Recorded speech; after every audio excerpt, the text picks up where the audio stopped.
जरा इमेजिन कीजिए, चार्ट पर आपने एक साफ एम या डब्ल्यू पैटर्न बनते हुए देखा। आपने कॉमनली पढ़े जाने वाले रूल के हिसाब से एंट्री ली, लेकिन जैसे ही आपने ट्रेड लिया, पैटर्न एक्सपेक्टेड तरीके से काम नहीं करता और प्राइस तेजी से उल्टी दिशा में मूव करने लगता है। या फिर आपने सप्लाई डिमांड जोन ड्रॉ किया, 5 नोची लेवल लगाया, फिर भी मार्केट वैसा रिएक्ट नहीं करता जैसा आपने सोचा था। अगर आपने ऐसी सिचुएशन ऑब्जर्व की है तो हो सकता है कि आप मार्केट को अभी भी एक लिमिटेड पर्सपेक्टिव से देख रहे हो, जबकि कुछ एक्सपीरियंस मार्केट पार्टिसिपेट प्राइस को थोड़ा अलग तरीके से इंटरप्रेट करते हैं। इस वीडियो में हम प्राइस एक्शन के 5 ऐसे प्रैक्टिकल कॉन्सेप्ट को समझेंगे, जैसे सप्लाई डिमांड जोन को देखने का स्ट्रक्चर तरीका, फाइबोनाची गोल्डन जोन का कॉन्टेक्स्ट, प्राइस इम्बैलेंस या फेयर वैल्यू गैप का ऑब्जर्वेशन, पैटर्न फेलियर बिहेवियर और टाइम बेस्ड मार्केट एक्टिविटी। इन कॉन्सेप्ट को समझने से आपको चार्ट को थोड़ा और क्लैरिटी के साथ ऑब्जर्व करने में मदद मिल सकती है। नमस्कार दोस्तों, स्वागत है आपका आपके अपने चैनल निफ्टी 50 क्विक अपडेट पर। मैं हूं आपका ट्रेडिंग दोस्त संदीप नेगी।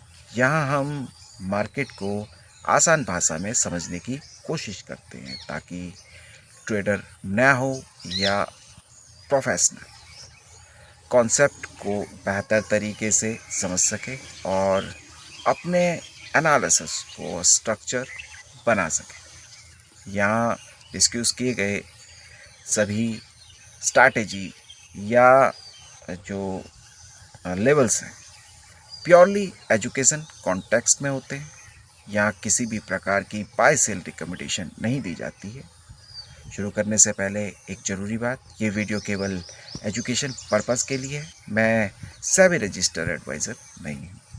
इस वीडियो में दी गई जानकारी किसी भी प्रकार की इन्वेस्टमेंट या ट्रेडिंग रिकमेंडेशन नहीं होती है। किसी भी फाइनेंशियल डिसीजन लेने से पहले अपनी खुद की रिसर्च जरूर करें या अपने फाइनेंशियल एडवाइज़र से एक बार सलाह जरूर लें, क्योंकि स्टॉक मार्केट में निवेश जोखिम के अधीन है और यहाँ प्रॉफिट की कोई भी गारंटी नहीं होती है। ये पूरी तरह से प्रोबेबिलिटीज़ यानी संभावना और रिस्क मैनेजमेंट और मार्केट बिहेवियर की एक अंडरस्टैंडिंग पर आधारित होता है। तो अब रूल की बात करें, रूल नंबर 1 की बात करते हैं, सप्लाई और डिमांड जोन।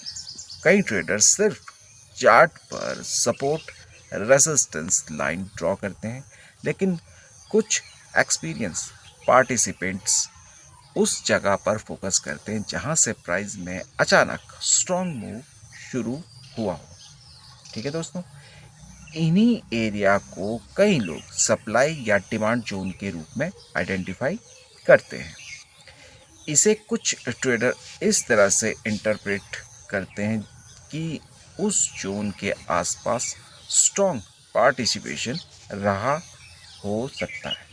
जब प्राइस दोबारा उस जोन के पास आता है तो कई बार वहाँ रिएक्शन देखने को मिल सकता है, जैसे पाउज रिजेक्शन या बाउंस। लेकिन ये हर बार एक जैसा बिहेवियर करे ऐसा ज़रूरी नहीं होता। इसीलिए कंफर्मेशन के साथ ऑब्जर्व करना एक बैलेंस अप्रोच मानी जाती है। रूल नंबर 2, फाइबोनाची गोल्डन जोन और कन्फ्लुएंस। ठीक है दोस्तों, जब मार्केट किसी ट्रेंड के दौरान रिट्रेसमेंट करता है तो कई ट्रेडर फाइबोनाची रिट्रेसमेंट टूल का उपयोग करते हैं। कुछ की लेवल को ऑब्जर्व करते हैं, 50% और 61.8% के आसपास के एरिया को कॉमनली गोल्डन जोन कहा जाता है।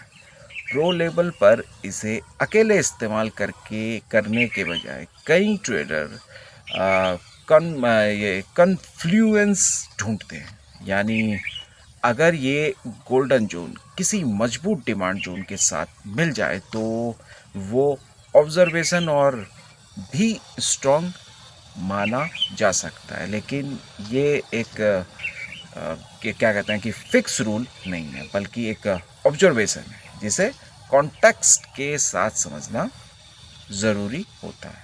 रूल नंबर 3, प्राइस इम्बैलेंस या फेयर वैल्यू गैप। कभी कभी मार्केट में ऐसे मूव आते हैं जहां प्राइस बहुत तेज़ी से एक दिशा में मूव करता है, जिससे चार्ट पर कुछ एरिया कंपैरेटिवली लेस जो ट्रेडेड या इम्बैलेंस्ड रह जाते हैं। इसे कुछ ट्रेडर प्राइस इम्बैलेंस या फेयर वैल्यू गैप के रूप में आइडेंटिफाई करते हैं। कुछ इंटरप्रिटेशन के अनुसार मार्केट फ्यूचर में इन एरिया के पास वापस आकर रिएक्ट कर सकता है, जैसे उस इम्बैलेंस को पार्टिली फिल करना। कई ट्रेडर इन जोन को रेफरेंस पॉइंट की तरह ऑब्जर्व करते हैं, लेकिन ये बिहेवियर हर सिचुएशन में, जैसा कि मैंने कहा, सेम नहीं होता है। ठीक है दोस्तों। Rule number 4, pattern failure behaviour और ट्रैप ट्रेडर्स। जब कोई कॉमन चार्ट पैटर्न बनता है, जैसे डबल टॉप, डबल बॉटम या हेड एंड शोल्डर, तो बहुत सारे ट्रेडर उसे आइडेंटिफाई कर लेते हैं, लेकिन कई बार ऐसा देखा गया है कि ये जो पैटर्न है एक्सपेक्टेड तरीके से काम नहीं करते हैं और फेल हो जाते हैं। इस तरह की सिचुएशन में प्राइस अक्सर तेजी से अपोजिट साइड डायरेक्शन में मूव करता हुआ देखा जाता है, क्योंकि वहाँ फंसे हुए ट्रेडर संभवता एक मतलब क्या कहें कि उसको एक साथ अपना स्टॉप लॉस काट रहे हैं।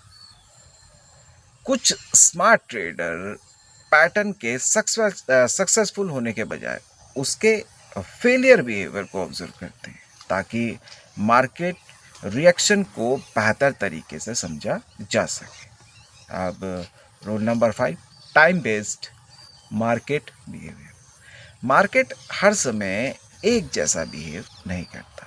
ओपनिंग सेशन में अक्सर वॉलेटिलिटी हाई होती है, जहां प्राइस मूव कभी कभी इनकंसिस्टेंट भी हो सकते हैं, कभी बहुत ज़्यादा, कभी बहुत कम। दोपहर के समय कई बार मार्केट रिलेटिवली स्लो या साइडवेज बिहेवियर दिखाता है और क्लोजिंग सेशन के आसपास एक्टिविटी फिर से बढ़ती हुई देखी जा सकती है।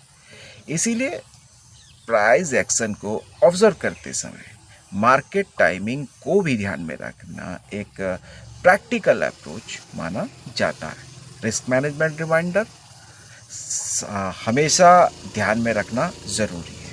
कोई भी सेटअप हर बार काम नहीं करता और एक जैसा काम नहीं करता। जैसा कि बताया, 100% कोई भी स्ट्रैटेजी स्टॉक मार्केट में नहीं होती है, या प्रॉफिट की कोई भी गारंटी नहीं होती है, संभावनाएं होती है सिर्फ। ठीक है दोस्तों। तो कैपिटल प्रोटेक्शन के लिए ट्रेड में लॉजिकल स्टॉप लॉस कंसिडर करना और जो पोजीशन साइजिंग पर ध्यान देना एक डिसिप्लिन अप्रोच मानी जाती है। अगर आपको ये आसान एनालिसिस यूज़फुल लगी हो तो वीडियो को वैल्यू ज़रूर करें और चैनल को सब्सक्राइब करें, बेल आइकन प्रेस करें दोस्तों, क्योंकि मैं डेली आपके लिए प्री मार्केट, क्लोजिंग मार्केट और जब मार्केट बंद होते हैं तो इसी तरह की टेक्निकल जो इन्फॉर्मेटिव वीडियो आपके लिए स्टॉक मार्केट से जुड़ी लेके आता रहता हूँ। बाकी मेरे चैनल पे प्री मार्केट और क्लोजिंग मार्केट डेली अपडेट होती रहती है।